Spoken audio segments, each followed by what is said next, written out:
பிரதோஷம் தோன்றிய கதை உங்களுக்கெல்லாம் தெரியும் நினைக்கிறேன். இருந்தாலும் சொல்கிறேன். தேவர்களும் அசுரர்களும் அமிர்தத்தை பெறுவதற்காக திருப்பார்கடலை கடைஞ்சாங்க. மந்திர மலையை மத்தாகவும் வாசிங்கிற பாம்பை கயிறாகவும் பயன்படுத்தி அந்த திருப்பார்கடலை கடைஞ்சாங்க.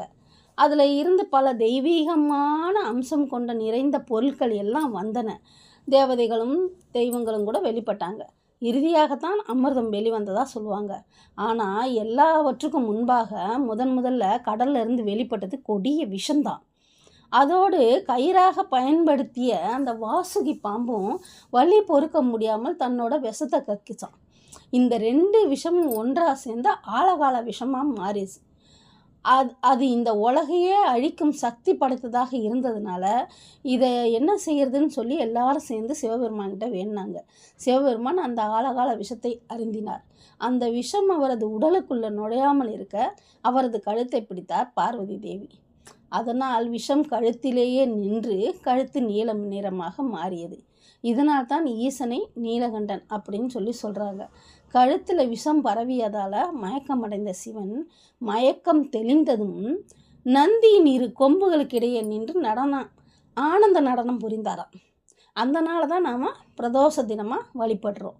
இதனால தான் பிரதோஷ தினத்தில் சிவன், பார்வதி மற்றும் நந்தியம்பெருமானை முக்கியமாக நாம் வழிபடுறோம். இந்த நாளில் வழிபாடு செய்கிறதுனால சகல சௌபாக்கியங்களும் கிடைக்கும்.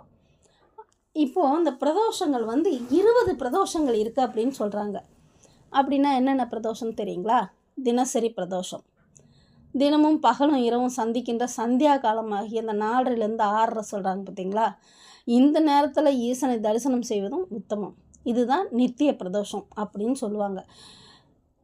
இந்த நித்திய பிரதோஷத்தை 5 வருடங்கள் முறையாக யார் செய்கிறாங்களோ அவங்களுக்கு நிச்சயமாக முக்தி கிடைக்கும். 2வது பிரதோஷம் பாருங்கள், பச்சை பிரதோஷம்.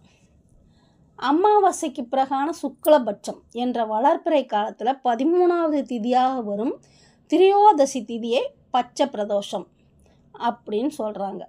இந்த பிரதோஷ கால வேளையில் பச்சிலிங்கம் வழிபாடு, மயில் வழிபட்ட மயிலாப்பூர், மயிலாடுதுறை போன்று அங்கெல்லாம் போய் நம்ம சாமி கும்பிட்றது ரொம்ப நல்லது. அதுக்கு அடுத்தது மாத பிரதோஷம். இது கிருஷ்ணபட்சம் என்ற தேய்பிரையில் பௌர்ணமிக்கு பிறகு 13வது திதியாக வரும் திரியோதசி திதி. அதுக்கடுத்தது பாருங்கள், நட்சத்திர பிரதோஷம். பிரதோஷ திதியாகிய திரியோதசி திதியில் வரும் நட்சத்திரத்திற்கு உரிய சிவனை பிரதோஷ நேரத்தில் வழிபடுவது நட்சத்திர பிரதோஷமாகும். பூரண பிரதோஷம். திரியோதசி திதியும் சதுர்த்தி திதியும் சேராமல் திரியோதசி திதி மட்டும் உள்ள பிரதோஷ நாளை பூரண பிரதோஷம் என்பாங்க.